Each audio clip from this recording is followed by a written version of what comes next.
Welcome to the podcast on North American literature, hosted by the research group Studies in American Literature and Culture from the University of Granada.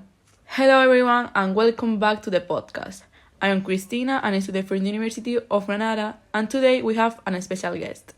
Everyone welcome Celia Bolivar, an English philologist from the University of Granada, who will tell us about the influence of Anne Bradstreet. Here follows some verses upon the burning of our house July 10th, 1666, on T.S. Eliot's Ash Wednesday. Celia, thank you for coming today and diving us into this interesting topic. Thank you so much for having me here. It's such a pleasure to be able to participate in this incredible podcast. So Celia, let's begin. First of all, could you tell us about Anne Bradstreet's background? Of course. So she had a really interesting journey in the literary field. Anne Bradstreet, here follows some verses upon the burning of her house, was written in 1666 on a newspaper, but it was not published until 1867 on the 10th Muse. So she was the first American woman poet to have published a volume. In 1630, she traveled with her family on the Arbella, and finally they set in Massachusetts. There she wrote some meditations. What is her follow some verses upon the burning of our house about? So in here follow some verses upon the burning of her house. Bradstreet speaks on a variety of themes such as loss, sorrow, or material wealth, emphasizing how God has taught her a spiritual lesson about the value of piety and faith. Anne Bradstreet's influence has left an indelible mark on the portrayal of Puritans in American literature. So she saw the burning of her house as a lesson? How?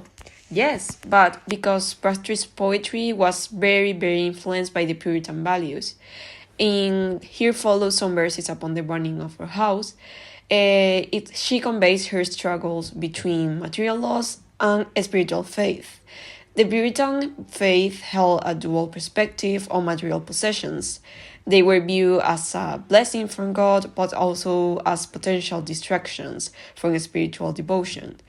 The loss of her home can be seen as a test of her faith, providing backdrop for her reflections on loss, divine providence, and the impermanence of earthly life. Wow! What an incredible woman! And what about T.S. Eliot? Yes, she was. Turning to T.S. Eliot's Ash Wednesday, which marks a significant moment in the poet's work, picturing a transition in his work from earlier modernist themes of despair and disillusionment to a more spiritual quest from redemption and faith. What was the point about? So the poem delves into the inner conflict that arises when someone who previously has lacked faith attempts to draw closer to God. The poem was written shortly after his conversion to Anglicanism. Therefore, Ash Wednesday embodies his spiritual journey and search for faith. The early 20th century was a time of great upheaval, with the aftermath of the First World War, leading to widespread feelings of disappointment and questioning of traditional values and beliefs. Many poets and intellectuals grapple with these themes, reflecting on a broader existential crisis that was prevalent during this time. They seem to have a lot of things in common. Yes, they do. Despite these poems being separated by over 200 years, they both illustrate religious values and the themes of redemption. What a coincidence! True. Both authors studied the duality of suffering as a source of despair and potential path to salvation. Anne Bradstreet's acceptance of God's judgment in the burning of her house mirrors T.S. Eliot's portrayal of the pain necessary to achieve spiritual renewal. Could you tell us your findings? Of course. When examining both poems, certain lexical choices are employed by the poets when aiming to depict themes of destruction. In Bradstreet's case, she uses the word pleasant things constructed with ashes, which conveys the complete erasure of what was once cherished, symbolizing the annihilation of material joy. The line "My pleasant things in ashes lie" in line 21. Also, "Adieu" in line 6 signal farewells and finality, while "vanity" reflects the transient and ultimately destructive nature of earthly possessions, whilst Eliot uses transitory to capture the impermanence of world experience, of world existence, framing it as inherently subject to decay and destruction. The line "because I know I shall not know," the one veritable transitory power in lines 22 and 20. Moreover, line 114, "the time is now ended," denotes finality, suggesting the end of worldly or spiritual possibilities akin to destruction. Furthermore, both authors employ the term cry in a similar manner. In Bradstreet's poem, the word cry underscores the emotional devastation and helplessness in the face of destruction. "And to my God, my heart did cry" in line 7. In Eliot's cry conveys a desperation and the acknowledgement of human fragility in the face of existential destruction. "And let my cry come unto thee" in line 112. Both use emotional language to underscore destruction's impact, portraying the human reaction to devastation. Nevertheless, despite their suffering, both poets perceive these distractions as something necessary and beneficial for them, proposed by God as a lesson to achieve redemption. So their lexical choices reflect the importance of divine intervention in overcoming loss, whether it is physical or spiritual. As you said, they are both kind of thanking God for putting them through that suffering. Isn't it weird? As a 21st century person, you will say so, but at that period, a punishment from God meant a blessing. Sure, and what about the redemption that you mentioned earlier? So, redemption is such an important topic in both poems. Bradstreet writes, "And when I could no longer look, I blessed his name that gave and took," in line 16 and 18. The phrase "I blessed his name" immediately signals an acceptance of divine will and a shift toward spiritual redemption. By blessing God's name, Bradstreet acknowledged that the destruction of her home, though painful, is part of God's plan. And this moment marks the beginning of her spiritual recovery, emphasizing the idea of trusting God's sovereignty. This line is also echoed in Eliot's poem "Because I do not hope to turn again" in line 1, which marks the beginning of Eliot's journey toward redemption. And in Bradstreet's poem, "Then astray I gave my heart to chide, and did not God my sorrow guide" in lines 20 and 24, the word "chide" reflects the poet's internal struggle, but it is followed by a recognition that God is guiding her now. Also, in T.S. Eliot, this can be also seen in line 3, desiring this man's gift and that man's scope. The desiring is a negative force in this context, a spiritual struggle that keeps the speaker from redemption. However, Eliot's exploration of these desires also opens the door for understanding that fulfillment comes not through worldly desires, but through divine grace. Whoa! There you can really see the influence. Yes, but there is more. Both Bradstreet and Eliot use literary devices to explore their spiritual journeys, emphasizing detachment from worldly concerns and a focus on divine grace. And what are those devices? So, one of the literary devices is paradox, that is, contradictory ideas. Bradstreet used "I bless his name that gave and took" in line 14. Blessing God for taking something away seems contradictory, as taking is often associated with loss, rather than pleasant.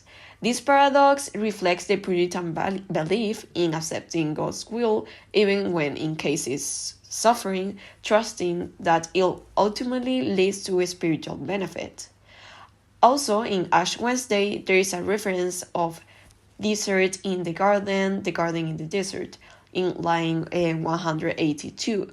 This line suggests spiritual aridity of the self, whereas the paradox of the garden in the desert reminds us of Isaiah, which prophesies that God's grace can make the desert fertile. So there lies an image of spiritual renewal, the conflict between doubt and belief if it is focused through this line mentioned earlier. The paradoxes are really interesting in both points. They seem to really be suggesting that they are suffering because of God, but also they do not care if they suffer. It is really contradictory. Yes, and moreover, both poets use symbolic elements to illustrate the painful but necessary process of spiritual growth. In Bradstreet, the fires consume the speaker's material possessions and home. Like, it kind of represents a divine test that forces the speaker to let go of her reliance on worldly goods, turning her attention to God. The fire purifies the speaker by removing distractions from her life and encouraging her to focus on internal values. Also, in T.S. Eliot's, the leopards are really, really important. In lines 6 and 3, the leopard represents force of divine judgment, consuming the speaker's physical body and inner self as a symbolic act of purgation. So this imagery reflects the biblical idea that spiritual renewal often requires the destruction of the sinful, earthly self. The leopards consume the earthly and sinful aspect of the speaker, leaving room for divine grace to operate. Also, the juniper tree under which the leopard sits is a biblical symbol of protection, divine presence, and refuge. And the praying suggests that the disruptive force of the leopard is ultimately an act of divine mercy, preparing the speaker for spiritual renewal. The leopards are described as white, a color typically associated with purity and holiness. So T.S. Eliot kind of use biblical symbols to represent this renewal, right? Yes. Do both points use biblical references? Yes, they do. Bradstreet and T.S. Eliot make extensive use of biblical references to underscore the spiritual themes. For example, Bradstreet's use in lines 14 and 15, the Lord gave and the Lord hath taken, blessed be the name of the Lord. This is a direct reference to the words of Job, a biblical figure who remains faithful despite extreme suffering and loss. So Bradstreet kind of connects her loss to Job's experience, emphasizing her submission to God's will. Also, to mention something in Ash Wednesday is that the line, this is the land, we have our inheritance, in line 66. This references humanity return to the earth after death, echoing the curse in Genesis, for thus you are, and to thus you shall return. The speaker's acknowledgement of this inheritance signifies acceptance of mortality and the spiritual reality beyond it. It ties the speaker's personal spiritual journey to the universal and human condition of mortality. It conveys a somewhat hopeful tone, emphasizing the necessity of humility and acceptance in spiritual transformation. And also I want to remark one thing about T.S. Eliot's poem. The title can be also considered as a biblical reference. There you go. By using the title Ash Wednesday, T.S. Eliot explored themes of spiritual awakening, self-reflection, and the struggle for redemption. As mostly every Christian know, Ash Wednesday marks the beginning of Lent, a 4-day period of penitence, fasting, and reflection leading up to Easter. is a day when Christians receive ashes on their foreheads, accompanied by the words, "Remember that you are dust, and to dust you shall return," from Genesis. This symbolizes both human mortality and the need for repentance. The title emphasizes the inevitability of death and the transient nature of earthly existence. Ash Wednesday is a time for acknowledging sin and seeking forgiveness, which parallels the speaker's journey in the poem. The title encapsulates the speaker's desire to turn away from sin and move toward spiritual transformation. I think I am kinda really into this topic. I am already on it. And what about the structure? In my opinion, I think that Bradstreet poem is a really fast pacing. When I read it, I couldn't stop. Me too. In terms of structure, Bradstreet's poem unfolds in a tripartite progression: an initial emotional response to the disaster, the fire, a reflection of material loss, and a concluding surrender to God's will. This linear movement from personal anguish to spiritual reconciliation provides a contemplative arc, characteristic of Puritan poetry. Also, Eliot's structure mirrors this meditative structure as the poem moves through a journey of spiritual emptiness, struggle, and eventual, though complete reconciliation with God. Like Bradstreet, Eliot's transitions between despair over worldly attachment and a yearning for divine grace, creating a cyclical reflection within a linear progression. Both poems invite the reader to experience spiritual introspection, emphasizing the importance of detachment from earthly concerns and aligning oneself with divine purpose. I have also read a lot of repetitive sentences. What can you tell us about that?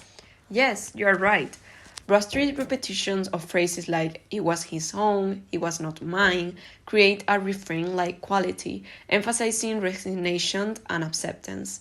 This repetitive reinforcement of surrender mirrors her internal struggle and ultimate submission to God's will. Similarly, Eliot's refrains, for example, "because I do not hope to turn again," structured the poem and echo a spiritual refrain of despair and longing for grace. Refrains in both works underscore the oscillation between doubt and faith, heightening the emotional and spiritual tension.